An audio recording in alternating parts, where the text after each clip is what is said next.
សួរមកបងប្អូនទាំងគ្នាថ្ងៃនេះរៀបចំខ្លួនរឿងបែបខ្ជូតខ្ជូតអត់មានប្រកម្មវិធីណាទេគឺយើងទៅថតរឿងមកថតទេសភាពពេលល្ងាចដល់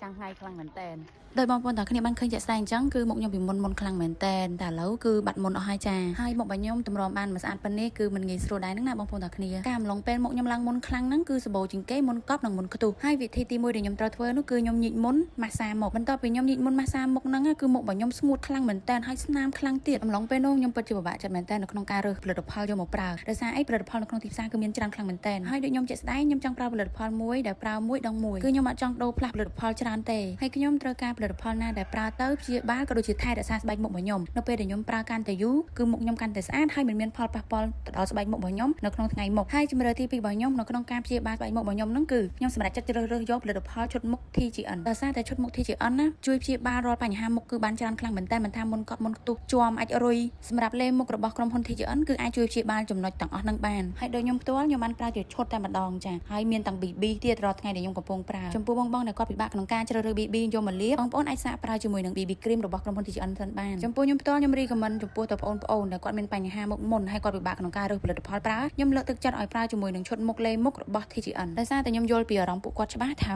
នៅពេលដែលគាត់មានបញ្ហាមុនគាត់ពិបាកក្នុងការជ្រើសរើសផលិតផលក៏ដូចជាគាត់ឃើញផលិតផលនៅក្នុងទីផ្សារមានច្រើនគឺគាត់អត់ដឹងថាគួរជ្រើសរើសផលិតផលមួយណាឲ្យចំគោលដៅរបស់គាត់ទេអញ្ចឹងខ្ញុំណែនាំបងប្អូនទាំងគ្នាប្រើឈុតមុខរបស់ក្រុមហ៊ុន TGN ទៅគឺអត់ខាតពេលវេលាអត់ខាតលុយអត់ខូចស្បែកមុខរបស់យើងដែលយើងត្រូវស្រាវជ្រាវដល់សាកតេស្តប្រើផលិតផលនោះផលិតផលនេះសិនដើម្បីឲ្យចង់ដឹងថាត្រូវស្បែកមុខអត់ហើយតម្រាំតែគាត់ជ្រើសរើសផលិតផលត្រូវមុខរបស់គាត់គឺធ្វើឲ្យគាត់ចំណាយថវិកាអស់ច្រើនខ្លាំងមែនតើហើយអាចពេលខ្លះប៉ះពាល់ទៅដល់ស្បែកមុខរបស់គាត់ទៀតដោយសារតែគាត់ប្រើផលិតផលដែលមានជាតិកាត់ខ្ពស់ហើយចំណុចទាំងអស់ហ្នឹងគឺក៏មានចំពោះខ្ញុំជាក់ស្ដែងដែរដែលខ្ញុំពីមុនគឺពិបាកក្នុងការរើសផលិតផលយកមកប្រើខ្លាំងមែនតើជាចុងក្រោយខ្ញុំណែនាំបងប្អូនទាំងគ្នាបើសិនជាចង់ប្រើផលិតផលឈុតមុខ TGN ឆាប់ត្រូវឆាប់បានផលពិភាក្សាឬក៏ណែនាំពីស្បែកមុខរបស់យើងថាមានបញ្ហាអ្វីឲ្យខាងក្រុមហ៊ុនបានដឹងក៏ដូចជាតំណាងចែកចាយឬក៏ជាក់ស្ដែងខ្ញុំអ្នកលក់ដែរអញ្ចឹងអាចពិភាក្សាសិនក៏បានដែរដើម្បីឲ្យយើងព្យាបាលទៅចំគោលដៅរបស់យើងហើយបើសិនជាបងប្អូនទាំងគ្នាទិញឈុតមុខ TGN ពីខ្ញុំនឹងមានការបញ្ចុះតម្លៃជូនក៏ដូចជាមានការថែមជូនកាដូតិចតួចជាការលើកទឹកចិត្តដល់បងប្អូនទាំងគ្នា